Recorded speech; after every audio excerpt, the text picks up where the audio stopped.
taken together with a reason why people believe, desperate to believe, together with the fact that you don't need actually a God, in a sense amounts to an argument against the existence of God. Well, I guess I don't see that. I mean, why doesn't that commit the genetic fallacy of trying to say that by explaining how a belief originates, you thereby show the belief to be false? Even if it were true that belief in the existence of God were the product of fear and anxiety and so forth, which I don't for a minute admit, but even if it were, that's simply a genetic fallacy to say that because that's the way the belief originates, that therefore the belief is false. But that's only one half of the argument. I'm not saying that that alone is adequate, and I'm not saying that the fact that science can account for everything alone is also adequate. But taken together, the fact that science is omnipotent, and the fact that I can understand why people like you desperately want to believe in God, that is an argument against the existence of God. But two fallacious arguments put together don't make a sound argument, right? Do you deny that science cannot account for everything? Yes, I do deny that science So what can't it account for? Well, had you brought that up in the debate, I had a number of examples that I was going to give.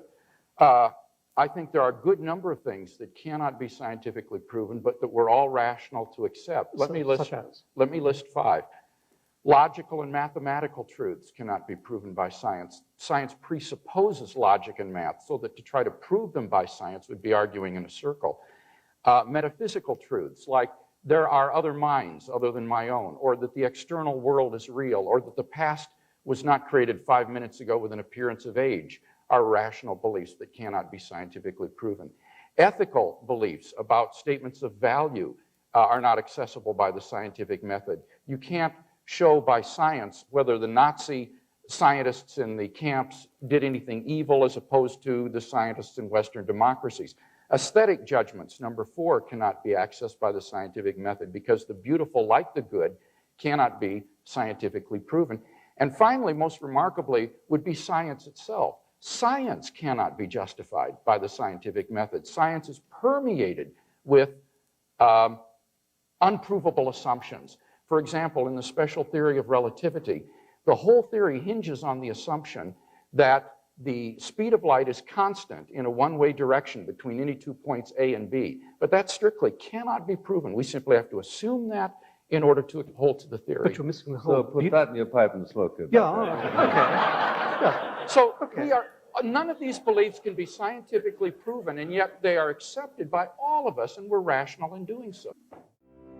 Si te interesan los temas relacionados con la defensa racional de la fe y sientes un gusto especial por la filosofía y teología en general, no te puedes perder el contenido de las siguientes páginas de Facebook. Fe Razonable, Cross Examined en español, RSIM Latam, Jorge Gil, Chris Dupont y Reasons for Hope es.